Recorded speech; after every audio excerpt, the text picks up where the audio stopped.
大家好，欢迎来到听书学史。今天我想给大家介绍千田卓哉先生所著的《超一流人士为什么如此注重饮食》这本书。今天视频的内容包括以下2个部分：第一，在这个世界上最重要的事情就是要注重饮食；第二，能最大限度地提高饮食效果的5个技巧。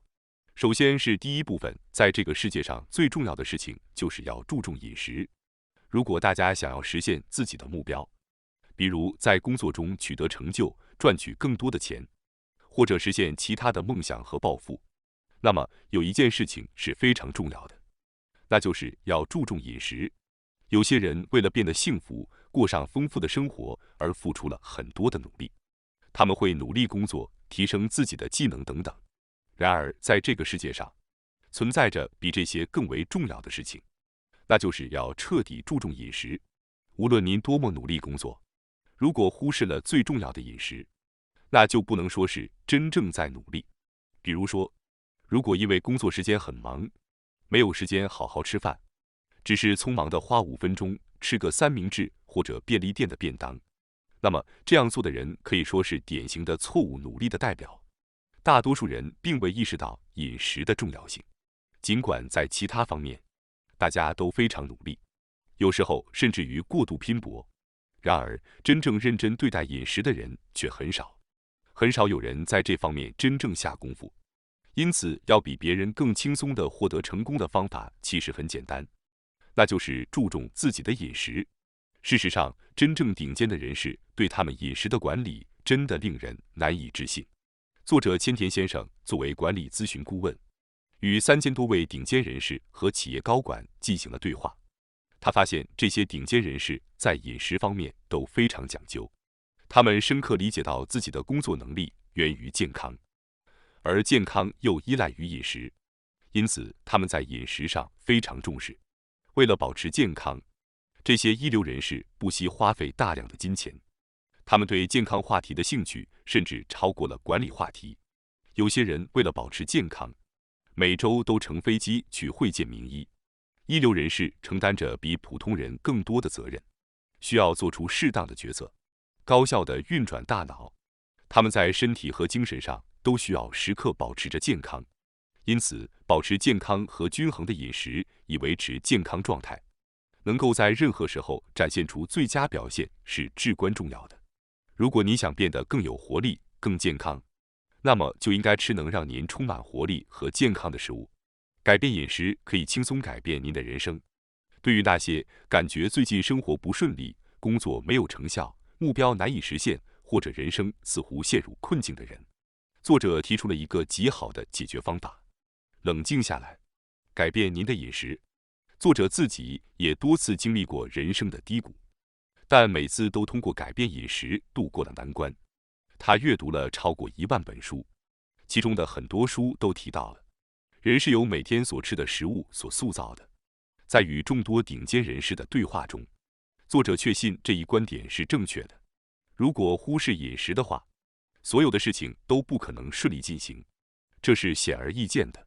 当看到只吃快餐和垃圾食品却抱怨生活不顺利的人时，作者称这是理所当然的，就像建房子时需要坚固的地基一样。那么这个地基就是饮食。如果忽视了饮食，那么堆叠在上面的一切都会变得摇摇欲坠，无法顺利进行。无论您打算做什么活动，首先注重饮食才是开始一切的基础。通过关注饮食，可以降低我们患心脏病、糖尿病、认知症、癌症的风险，使我们保持心理健康，减少焦虑，提高头脑清晰度，以及改善睡眠质量等等。可以说，正确的饮食给我们的健康带来了惊人的好处。假设人生有80年，每天都吃3餐，那么人的一生中将会吃约9万次饭。即使吃了一次快餐或垃圾食品，不会立即显现出其不良的影响。然而，在这9万次饭中，如果相当一部分是由垃圾食品和快餐等不健康食品所占据，那么保持身体的健康将是不可能的。如果从早期开始就关注饮食，坚持健康的饮食习惯，您将会变得越来越健康。如果现在随意对待日常的饮食，那么在不久的将来，您肯定会变得越来越不健康。因此，如果您想要改变生活，首先改变您当前的饮食习惯至关重要。另外，对于人类来说，饮食也是衡量一个人生命力的指标。一个人是否对食物有兴趣，很大程度上反映了其生命力的强弱。如果一个人对食物根本提不起兴趣，那么通常会认为这个人已经失去了活力。无论您多少岁，无论是数量还是质量，如果您始终对饮食感兴趣，那么这些都是您健康的证据。如果您感到人生很艰难，或者觉得自己太忙以至于生活没有余地，或者感觉自己的心理状态不稳定，这时候作者建议大家务必尝试关注一件事情，那就是彻底关注饮食。通过改变饮食，就可以显著改善现在所面临的困难，包括生活中的烦恼、人际关系的问题以及整体人生的不适。希望大家通过饮食来更好地照顾好自己，并实现更多的成就，赚取更多的财富。总而言之，无论是谁，通过彻底去关注饮食，都可以找到解决问题的最强大的策略。接下来是第二部分，能最大限度地提高饮食效果的5个技巧。到目前为止，我们已经强调了饮食的重要性，相信大家对于关注自己的饮食已经有了极大的动力。接下来，我将非常实际地介绍如何通过一些技巧来最大化饮食效果。能最大限度地提高饮食效果的5个技巧是：1、饮用优质的水； 2、打破早餐和午餐必不可少的固定观念； 3、养成先吃沙拉的习惯； 4、在稍微空腹的状态下提高表现； 5、选择可持续而不需要忍耐的饮食方式。首先是第一个技巧，饮用优质的水。在讨论饮食之前，作者强调了水的重要性。请大家注意一下周围的人群，通常社会地位较高、经济实力较强的人对他们日常饮用的水会特别关注。当然，并不是说要极端的投资于昂贵的净水器或购买昂贵的水，但据作者所述，成功人士往往非常注重水的品质，几乎没有直接饮用自来水的习惯。他们通常将水煮沸后当作茶来饮用，或者随身携带瓶装的矿泉水，这已经成为他们的日常习惯。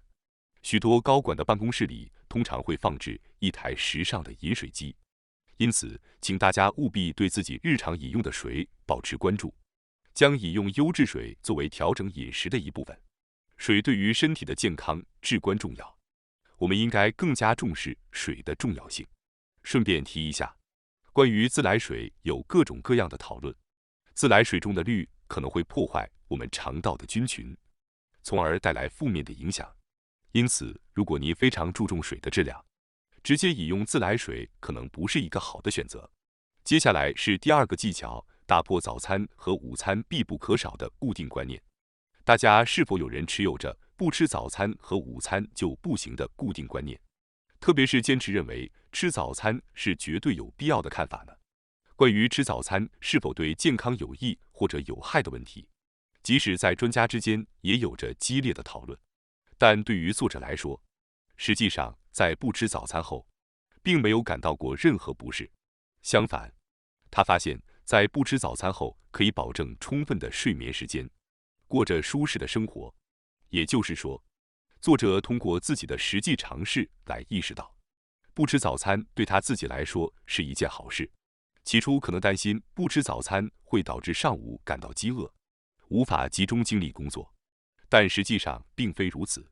作者称，在不吃早餐后，他感觉身体很轻松，头脑更为敏捷。在这里，作者想表达的是，并非早餐不好或一定要吃早餐，而是要摆脱固定观念的束缚，不要因为这些固定观念而勉强吃早餐。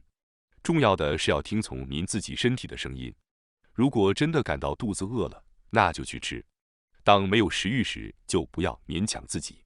没有食欲可能是我们身体发出的信号，告诉您此刻不需要进食，因此不要强迫自己进食。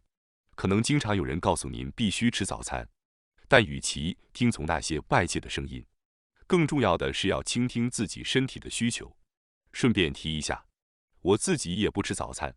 我们从小到大，总是被灌输一定要吃早餐的观念，即使感觉不舒服，也要硬塞一些东西到肚子里去。但在后来学到了一些相关的健康知识并尝试之后，我意识到，不吃早餐并没有什么问题，反而会使头脑更加清晰，身体状态更好。于是，这种生活习惯保持了下来。此外，作者还说，除了早餐外，我们也应该重新审视午餐是绝对必须的固定观念。作者在公司上班时就一直觉得很奇怪，为什么大多数人都认为午餐是必须的呢？正午刚过，就会有人陆陆续续一起去吃午餐，但吃完午餐的人们回来时常常会觉得犯困，到了下午2点左右，大家才开始工作，但工作的效率也十分低下。而作者自己在工作状态良好的时候，他甚至会忘记吃午餐。当他感到肚子饿时，他会一个人稍微晚一些去吃。作者想强调的是，并不是说不可以吃午餐，而是说不要因为时间到了就机械的去吃午餐。这种行为本身对我们的身体并不好，而且突然停止做着顺利的工作去吃午餐，真是得不偿失。当您情绪高涨时，应该一口气完成工作，等到真的感觉到肚子饿了的时候再去吃。希望大家不要被固定观念所束缚，今后能够更多的倾听自己身体的声音。接下来是第3个技巧，养成先吃沙拉的习惯。大家在用餐时，是否经常直接盯着主食的碳水化合物或蛋白质大嚼特嚼呢？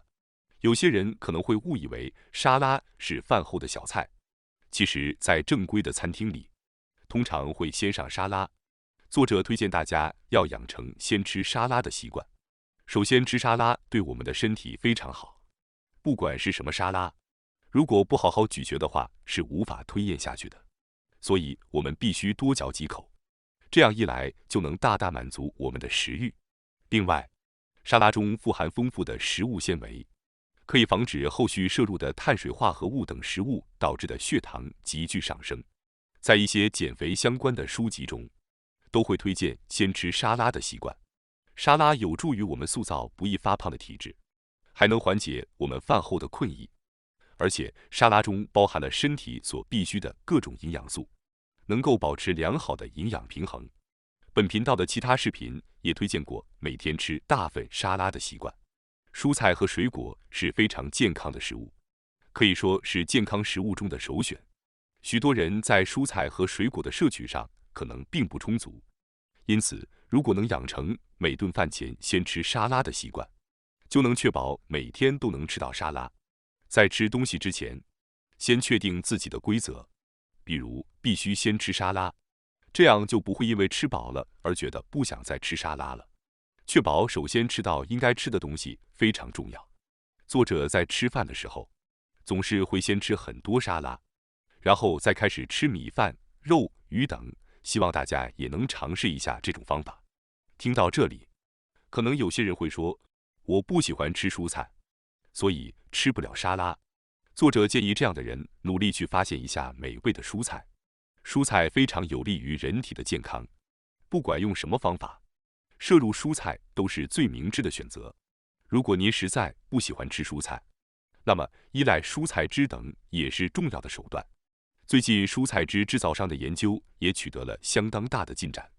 据说，有些蔬菜汁的营养吸收能力甚至超过了食物。不过，总是依赖蔬菜汁并不是长久之计，因为饮用它们会缺乏食物纤维。摄入足够的食物纤维也是非常重要的。在选择蔬菜汁时，要确保不要选择价格太便宜的产品，而是应该选择大型制造商制造的且添加剂较少的产品。接下来是第4个技巧，在稍微空腹的状态下提高表现。据作者自己说，他在稍微空腹的状态下工作表现会达到最佳。如果太饿了，就会无法集中注意力，但吃得太饱也不行。吃完午饭后，他可能会变得昏昏欲睡，无法集中精力去工作。相信大家都有过这样的经历吧。因此，作者总是保持在稍微空腹的状态下工作。即使中途吃点东西，也只是吃到5、6分饱，最多吃到8分饱，这样头脑会更灵活，身体状况也更好。实际上，科学研究也表明，在稍微空腹的状态下，大脑会更为活跃，表现也会更好。而过度进食则对健康不利，吃得太饱会缩短我们的寿命，这在医学上已经成为了一个常识。作者称，吃得太多就像慢性自杀一样，所以我们要停止大吃特吃这种行为。例如，对于男性来说，不要再光顾那些提供大分量或免费续饭的餐饮店了。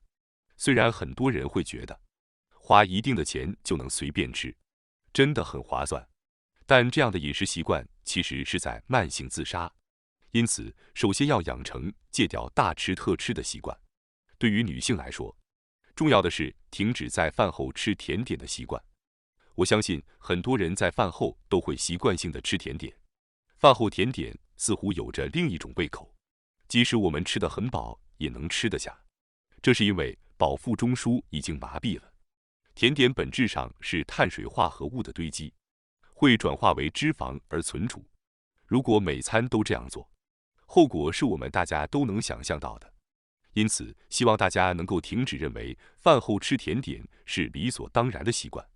这只是一个习惯，只要我们停止几天，就能逐渐摆脱这种认为饭后必须吃甜点的习惯。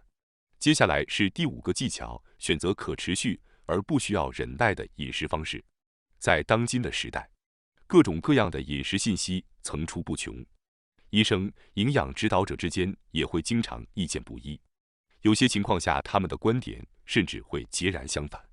例如，有些医生认为吃早餐会对健康有益，而另一些医生则认为吃早餐对健康没有好处。因此，很多人可能会陷入到困惑中去，不知道哪个才是正确的答案。对于这样的人，作者建议先尝试一下自己感兴趣的饮食方法，选择一种不需要强迫自己坚持的饮食方法作为您的正确答案。对于同样的饮食方法，有些人可能会因此变胖，而有些人则不会。对同样的补充剂也是一样的，有些人坚持服用后可能会效果显著，而有些人则可能完全无效。即使广告声称对99%的人有效，这也可能只是收集了对该公司有利的一些数据。即使某些医生的推荐文出现在了广告中，这也可能只是他们收取费用后的商业行为。然而，可以肯定的是，如果您的身体本能地排斥某种食物，那就说明这种食物可能并不适合您。找到适合自己的饮食方法，才是最正确的选择。感谢大家收看今天的节目。如果你喜欢我们分享的内容，记得点赞、订阅并开启小铃铛通知，第一时间获取我们的更新。在下次的节目中，我们将继续为大家分享更多有益的书籍。再次感谢大家的支持，我们下期再见。